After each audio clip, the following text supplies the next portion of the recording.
আজকে সকালবেলা যে ঘটনাটা ঘটেছে বাগেরহাটের ফকিরহাট থানায় সকাল 11টার দিকে রাফসা নামক 18 মাস বয়সী একটি শিশুকে অপহরণ করা হয়েছিল। ওর বাসার পাশেই ভাড়া থাকতো নয়ন শেখ নামের একজন লোক। তারা ভাড়াটে হিসেবে থাকতো, তাদের পরিবারের মধ্যে আসা যাওয়া চলতো।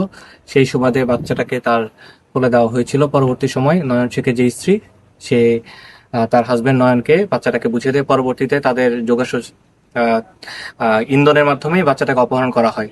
আমরা বিকাল 4টার দিকে জানতে পারি ফকিরহাট থানার মাধ্যমে, বাগেরহাট পুলিশের মাধ্যমে, যে বাচ্চাটাকে অপহরণ করে খুলনায় নিয়ে আসা হয়েছে।